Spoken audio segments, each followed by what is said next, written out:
Land of the morning, child of the sun returning, with fervor burning, view our souls adore. Land dear and holy, cradle of noble heroes, never shall invaders trample thy sacred shores. Ever within the skies and through the clouds and all the hills and seas, we behold the radiance, feel the throb of glorious liberty. Thy banner dear to all our hearts, its sun, the stars alike. Oh, never shall the shining beams begin thy tireless light. Beautiful land of love, oh land of light, in thy embrace this rapture to life. But in his glory ever, when thou art full, for as thy sons to suffer and die.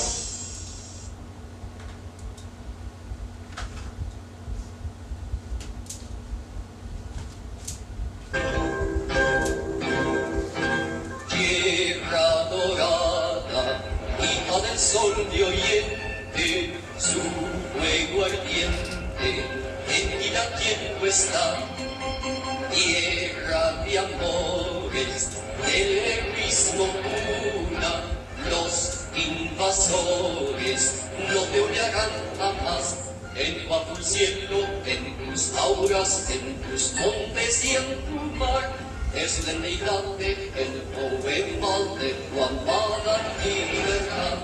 Tu pabellón que en las miles la victoria iluminó, no verán nunca apagados sus estrellas ni su sol.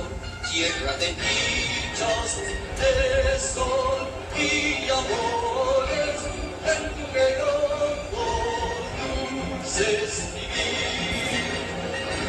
Es la gloria para tus hijos cuando te ofenden por ti morir.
Mabuting araw sa inyo lahat, mga kababayan kong Pilipino.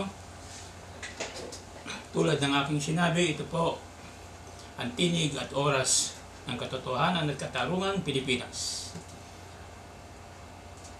Ako po si Danilo Gregorio, manunulat, manananggol, guro, dating kawal, dating matanda sa iglesia, at marami pang naging karanasan. Ngunit tapos na ako magpaliwanag ng pakilala sa inyo ng una kong pagharap. At inyong napansin na ako ay nagbigay sa inyo ng tinig ng 4 na wika ng ating pambansang wika. At yan ay Tagalog, hindi Pilipino. Ang Pilipino'y lahi, hindi po wika. Bakit ko ito pinamulat sa inyo na ang aking naging pambungad ay ang ating sa English ay national anthem. Napansin nyo, 4 na wika yan. English, Espanyol po, hindi Kastila. Ang wika ng mga Kastila ay Espanyol, ang lahi ay Kastila. Kaya huwag niyong tatawaging wikang Kastila. At Nipongo o Hapon at wikang Tagalog. Nagpapahiwatig po ito na tayo ay malaya ng bansa. Malaya na kaya nating itaguyod ang ating karapatan, ang ating kasarinlan. Maraming salamat at binigyan pa ako ng buhay at lakas ng Panginoon. Sa mga dumating sa aking buhay ay masasabi nating maikli lang. Ngunit sa mga binigay sa akin ng Diyos bilang taong may paniniwala sa Panginoon Diyos. At ginagalang ko naman sa inyo mga kababayan kong hindi naniniwala sa Diyos, sapagkat ang aking palabas na ito ay hindi bilang vlogger. At hindi rin po ako komentarista. Bagamat hindi maiaalis na ako'y magbibigay ng komento o mungkahi.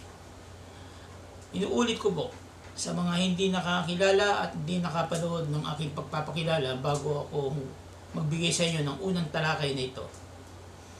Ang aking pong purpose dito, ang dahilan, ang layunin, ay hindi magbalita o magsabi sa inyo ng mga nauusong usapin. Kundi ito po ay tatawagin natin, kasi sa mga yun, ang mga bagong tao ay taglis na eh. Ito po ay educational nationalism. Edukasyon ang pamamaraan ng aking gagawin, at ito ay ang layunin ay maibalik ko ang pag-ibig ng mga Pilipino at paano siya umibig sa bansa at lahi niya, upang siya ay hindi ituring na isang taksid sa kanyang sariling lahi kung saan siya isinila. Yan po. Sa English ay ito pong aking pagpapalabas sa inyo ay educational nationalism. So, magtuturo po ako sa inyo batay sa detalyeng pinag-aralan ko. Hindi po ito ako chismis. Ito po ay ang bawat paksa na aking ituturo sa inyo ay pinag-aralan kong mabuti bago ko humarap. Pagamat wala naman pong taong ganap o perpekto, sisikapin ko na ang mga sinasabi ko ay may batayan. Pagpaumanin nyo, sapagkat hindi naman ako talaga magaling sa computer na nakita nyo. Wala naman akong kasama. At sinasadya ko po na gawin ito ng madaling araw dahil sa marami pong gawain sa pagka hindi ko ginawa ito sa ibang oras. Ngayon po, sa unang talakay na aking gagawin ang paksa po natin, dapat, na gusto ko talagang unang paksa, na noong pa man, bago ko ako magpakilala sa inyo sa una kong pagharap sa mga nakapanood, ay ang saligang batas. Ang kasaysayan ng saligang batas sa Timog Silangang Asya. Ano ibig ko sabihin? Hindi ko po ipaliliwanag sa inyo rito ang saligang batas lamang ng Pilipinas. Kapagkat ako po ay bumalangkas ng aklat at ang pinamagatan nun ay ama ng saligang batas sa Timog Silangang Asya. Yan. At hindi ko po tatalakayin yun sapagkat sa mga nakakakilala sa akin na ako nga ay haharap sa inyo sa una kong tatalakayin paksa o pag-aaral natin. Maraming humiling sa akin na kung maaari daw ay huwag yun ang unahin ko sa una kong pagbibigay aral sa inyo upang maibalik ko ang pag-ibig ng mga Pilipino. Mahikayat ko ang ating mga kababayan, lalo na mga bagong tao. Ako po nandun na ako sa kaharian ng mga matatanda. Kaya marami na akong dinaanan sa buhay. Meron na naman akong kaunting karapatan bilang Pilipino na gawin ito. Kaysa ako pa mag-ibang bayan o ano pa ang gawin ko sa buhay, mas gugustuhin ko po bilang guro sapagkat ang aking pong unang trabaho ay guro. Ay hindi po. Ang una ko pala naging trabaho, ako po security guard. Nagtrabaho ako para makatapos ako ng pag-aaral dahil ang tatay ko hindi ako pinag-aral sa college pero gusto ko. Nakatapos naman po ako. Ang nais ko po talaga ay architect, kaya nakapasa ako sa Adamson. Pero nung sabihin ng tatay ko, huwag yun, hindi naman siya nagpaaral. Ang gusto niya pulis, napunta ho ako sa pulis. Pero talagang ang nais ko yung maging arkitekto. Okay, baka lumayo naman tayo at magdrama pa. Ang hiling sa akin ng marami ay paksain ang malaking suliranin natin ngayon na banta ng bansa. Siguro alam niyo na yan. Ito po ay tungkol sa West Philippine Sea. Sabi ko sa mga kaibigan ko nakakakilala sa akin, mga pangkaraniwan, mga eksperto, tumulong ka, baka makatulong ka. Alam nyo, tulad na sinabi ko noong una, hindi po ako magpapaksa sa inyo nang wala akong karanasan. Tandaan niyo yan, mahirap magturo nang hindi mo alam ang tinuturo mo. Kung doon ka lang sa theory at wala ka sa actual, hindi mo may tuturo ng maayos. Hindi mo may bibigay yung talagang totoo. Halimbawa, criminology. Di ka naman naging pulis. Hindi ka naging NBI. O maging tanod man lang. Tapos nagtuturo ka ng criminology. Hindi mo ba, kahit abogado ka pa, hindi mo naman alam yun kung kapag tinutukan ka na ng baril, ano gagawin mo. Hindi mo pwedeng ikabisado yung provision of law doon pag tinamaan ka na ng bala sa ulo. So, iba po yung may alam ka. Naintindihan nyo ba? Ngayon, ano naman ang alam ko pagdating sa usapin sa West Philippine Sea? English po yun. Hinanda ko na po ito. At sabi ko, sige. Pero pinag-isipan ko mabuti dahil tumanggi ako kasi talagang inayos ko po yung saligang batas. Medyo malalim po yung aking paksa na yun at yun ang una kong gustong ituro sa mga makikinig sa akin. I'm sorry for those friends of mine, my classmates, my relatives who are in abroad, especially those who are foreigners. I dare to speak in our own language. So my fellow Filipino will first benefit for what I have learned, what experience I know. Because our patriotism, our nationalism have severely faded by the influence of globalization. So you understand me, my friends, who cannot understand our own language. So allow me to speak in our own language, and it's up to you whether you will listen or not. You just help your, maybe your relatives will just help you to translate it. Okay? Thank you. So, babalik po tayo. Tinanggap ko po yung hamon na yon, kaya pinag-aralan ko po. Kung matatandaan nyo, September 21, 22, yun po ang araw na ako ay naglabas ng aking presentation na ito at nagpakilala muna ako sa inyo. Kung ano ba karapatan ko.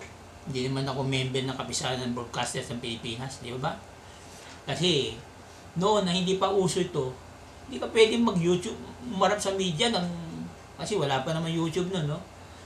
Mahirap maging journalism o commentator kung di ka member ng Kapisanan ng Broadcasters ng Pilipinas, di ba? Ngayon, kahit wala, independent pwede na. Yun ang nagagawa ng panahon. Naiintindihan niyo ba ibig ko sabihin? Anong kapisanan? Wala nang kapisanan. Kapag may lumitaw, nakatulad ko, hindi ako member. Ako ba'y pagbabawalan mo? Hindi. Di ba? Ayan po ngayon, iba na ngayon. Pero meron kapisanan ngayon ng mga vlogger, di ba? Mga social media, nagdemanda yata ng kanino ba nagdemanda yon? Meron palang samahan ngayon, kapisanan ng mga vlogger o mga social media. Meron o yan ngayon. So, ako po ay hindi member nun. Iba po ang membership ko. Membership po ako na sa larangan ng aking profession. Pero natapos na po yun. Kung magtatanong kayo sa akin, pwede nyo na maiwan yung comments doon sa channel ko. So, dito po tayo magsisimula.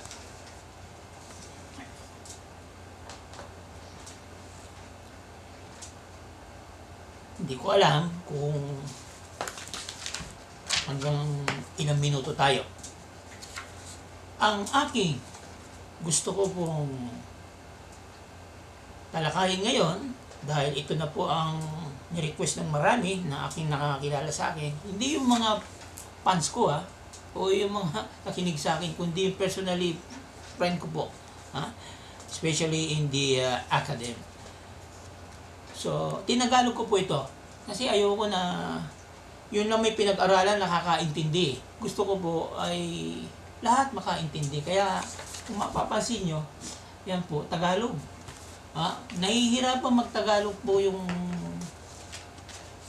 mga ibang professional ngayon. Kaya ako sana'y magsilbing modelo sa kanila. Ito po ang pamagat.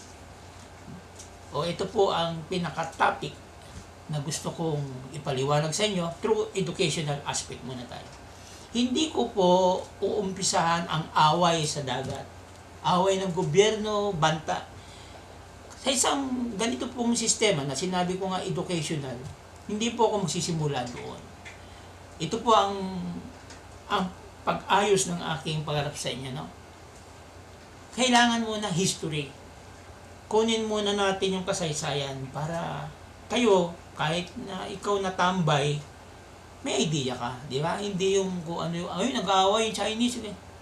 Hindi, kunin natin para mas malalim ang bawat Pilipino na magkaroon siya ng idea. Ganun po sa akin, no? Sa akin po yun. Kasi hindi naman ako vlogger, hindi naman ako broadcaster na nagsusumbong sa problema sa dagat. Yung akin, educational nationalism. Dadaanin ko sa edukasyon. Tuturo ko sa inyo at pagkatapos, ang dahilan ng lahat na ito ay hindi para magdebate tayo. Bagamat hindi maiaalis na ako po ay mag-emosyonal, no? Sa pagtalakay kahit sa paaralan kapag ako'y nagsasalima, medyo mataas po boses ko.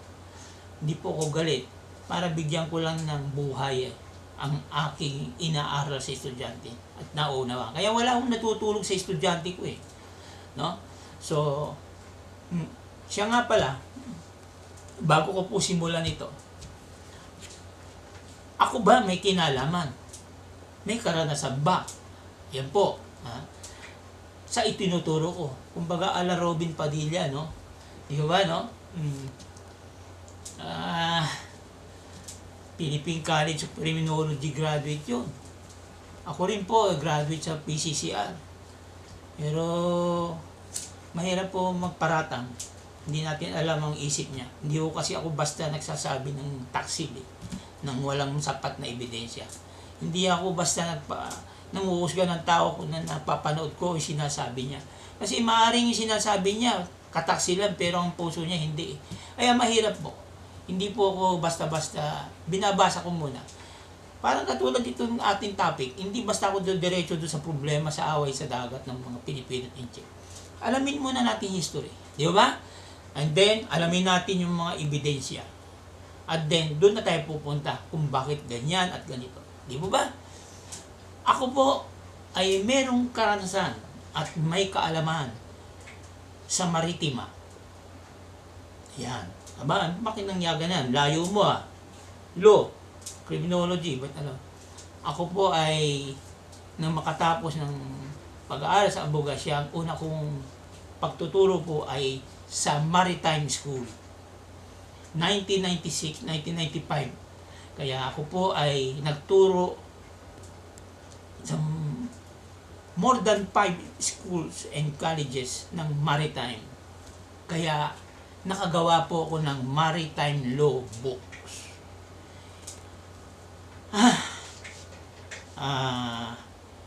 Dahil po yun ay malayo, di po ba? Hindi ko naman nagamit yung criminology ko, kundi yung law degree ko. Isa lang po tinuturo ko sa lahat ng eskwelahan ng marino dito. Kasi noong araw po, nautical, binago na po yan eh. Wala nang BS Nautical. BS Maritime Transportation and BS Marine Engineer. Di ba? Pero meron nung BS Architecture. Marine Architect.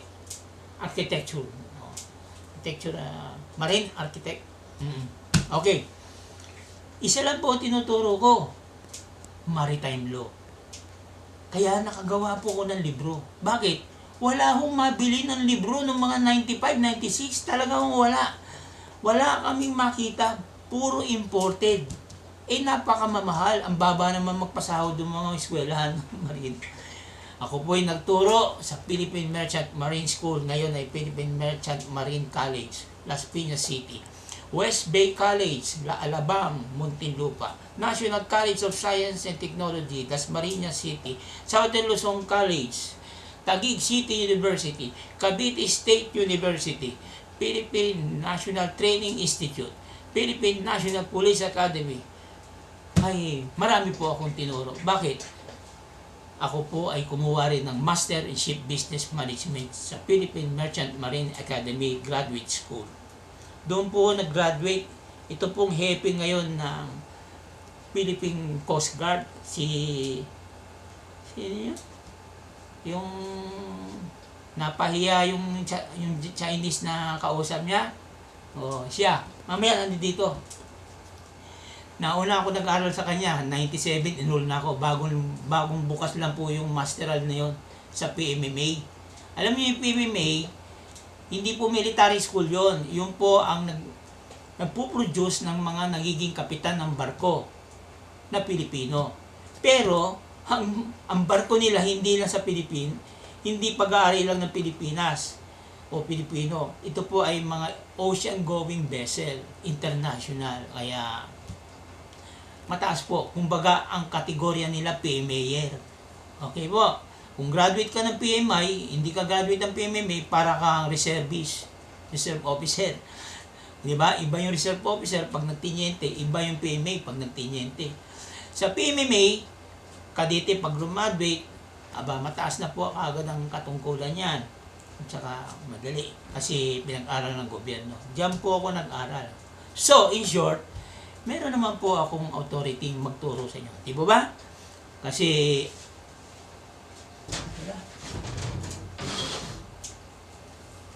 yan yung ebidensya eh. Yan. Yan po. Yan ang aking libro. Yan po ako. Yan. Nung sinulat ko to, hindi ko pa kilala si Batong Bakal. Hindi ko pa rin kilala yung hepe ng Philippine Coast Guard. Pero bumili po ng libro ang Philippine Coast Guard sa akin. Sasabihin ko sa inyo sa susunod na part 2 ko kung sino yung tumanggap. Yan. Ang laman po nito, ayan, may sinabi ako dito, maritime crime does not pay because ignorance of the law of the sea shall excuse no one. Sinulat ko po ito, yan po, 2000 pa. Saan nyo mababasa to? Aba, nabigla po ako. Doon sa main library ng University of the Philippines, meron po sila. Karamihan ng mga manning agency bumili sa akin. Maraming bumili sa akin. Hindi na ako magme-mention nyo, basta maritime. Okay. Ateneo lang wala kasi wala naman yata maritime Ateneo. Pero, okay. So, may libro po ako. Ang laman po nito, Admiralty Law at saka UNCLOS. Ano yun? Yung Admiralty po, yung po ang tinatawag na domestic law of the sea. Yung po ay batas dito na para sa private ng mga barko sa Pilipinas. Yun po yung tinatawag na maritime law. Okay. Pero, yung UNCLOS, yun po ang International Sea, International Law sa labas ng maritime law. Yun po ay gawa na ng United Nations under International Maritime Organization. Di ba pag nag-aral kayo, marami, UNESCO, IMO, mayroon pong IMO, International Maritime Organization. Hindi na masyadong kilala. Pero yun po talaga ang pinaka-father ng UNCLOS. Okay. Ngayon, nagtuturo na po ako niyan. Kaya, eto. Naintindihan nyo na po. Marami na ako ng estudyanteng kapitan ng barko. Mga mayayaman. Laki ng sahod eh. Pero galing mamatay. Kasi alak, babae, sakit sa babae. Sabi ko sa kanila, umayos kayo. Yung mga nakinig sa akin, maayos naman. Kanya lang, naging pastor. Ito. So, ayan po. Kilala nyo na, no? Nga pala, hindi ko po natapos yung pero nakagawa ko na libro. Hindi ko po natapos yung ilang unit na lang. Ba't ba ganun? Dahil naiba na po ako ng pagtuturo. Hindi na ako napunta sa maritime, napunta na po ako sa criminal justice. Ganun po nangyari, kaya hindi ko na naituloy. Pero, ganun pa man, marami po namang natuwa sa akin mga profesor. Mga panahong yun mga second, third batch yata kami na class ng Graduate School of Law. Graduate School o ng Philippine Merchant Marine. Ang course ko po ay Master of Science in Business in Ship Business Management. Okay. So, may idea po ako, no? Magsisimula po tayo muna tungkol sa dalawang pamagat na to. Pero isa lang. Ito po. Tinagalog ko. West Philippine Sea and South China Sea. Sa Tagalog, kanluran dagat ng Pilipinas at timog dagat ng China. Okay. Unang tanong, history tayo. Saan matatagpuan ang mga lupain ito? Ito po yung matatagpuan. Huwag na natin sasabihin sa China Sea lang. Ito po yung matatagpuan sa kaluwagan ng karagatan ng Asia. Asia. Okay. Kasi, pagka sinabi mong Timog Silangan, sa English ay Southeast Asia. Hindi naman ng Southeast Asia, Japan, tsaka India. Kaya, Asia. Para masama na rin yung hindi member ng ASEAN. Yun po ang sagot, no? History tayo, ano? Pangalawa, anong uri ho bang pamahalaan o gobyerno itong South China Sea at saka West Philippine Sea? Ang uri ng gobyerno po ng namamahala sa South China Sea ay pantay-pantay na pamahalaan. Socialist, komunista, yan, sa madali bang termino. Sa isang banda, ang kanluran dagat ng Pilipinas, basta sinabi ko ang kanluran dagat to West Philippine Sea. Okay. Ang uri ng kanilang pamahalaan ay malayang pamamahala. Presidential type of government. Kaya makapangyarihan mo yung Pangulo, no? Pero democratic form of government po ito. Hindi tayo komunista. So magkaiba. Dapat malaman muna natin yan. Huwag muna tayong pumunta sa malalim. Pangatlong tanong. Kailan ba naging bansa itong dalawang bansa? Yan. Kailan? Yan ang tanong ko. Sa atin, muna, kailan tayo naging bansa? Ang marami nagsasabi, June 12, mali po. Napakamali po. Tandaan nyo yan. Yan ang sinasabi ko eh. Kaya gusto ko mamulat kayo. Hindi po naging bansa ng June 12 ang Pilipinas.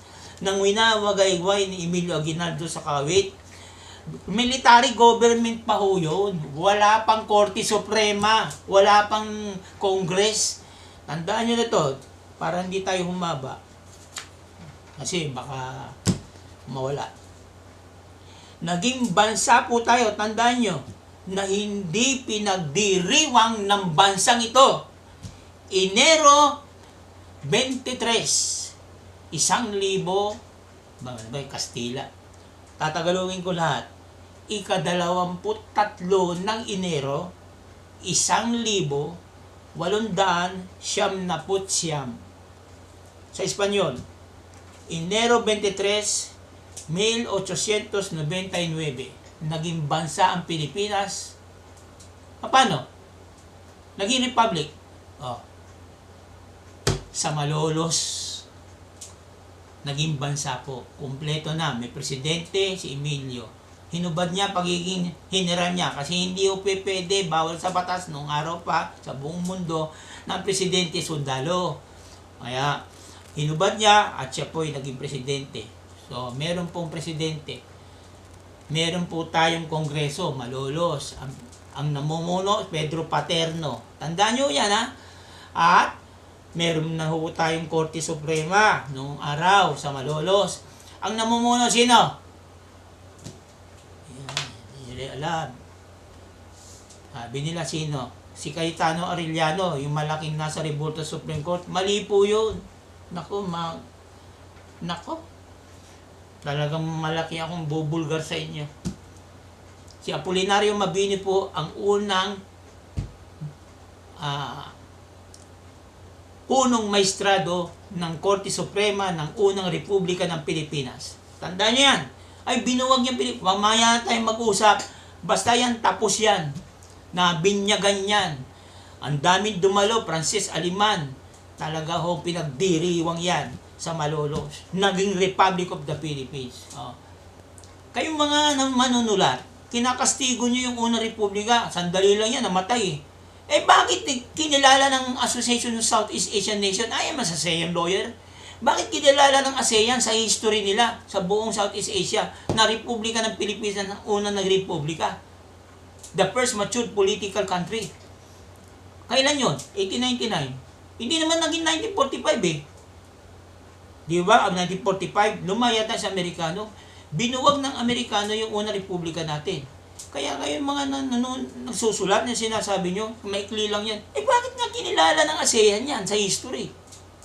Kayo naman. Kahit pa namatay yan, yan ay tumayo. Tandaan nyo, papatunayan ko sa inyo, pero hindi yan ang paksa natin. Gusto ko lang sabihin sa inyo na hindi June 12 ang ating Independence Day. Mali po yun. Ang talagang pag sinabing Independence Day, may bansa ka na. Kompleto ka na ng sangay ng gobyerno. May presidente, may Korte Suprema, may Kongreso. Nung araw, Kongreso. Walang Senado. Pareho lang yan. Legislatura tawag niyan. Ehekutibo, Malacanang, Presidente. Legislatura, Kongres. Judikatura, Korte Suprema, Katas-tasang Hukuman. Yan po yan. Naging ganyan tayo, tandaan nyo. Ika-23 ng Enero, 1879. Okay na. Ngayon, ang China, kailan naging bansa? Yan. Alam nyo ba na nauna pa tayo sa China naging bansa? Kung pag-uusapan natin. Pero matandang lahi yan, China. Matandang lahi ho yan. O, kumalat ang lahi niya kahit saan ka pumuntang bansa, may inchik kaysa sa atin. Okay. Naging bansa sila, Enero, ika-1 ng Enero, 1912. Sa Espanyol, Enero 1, 1912.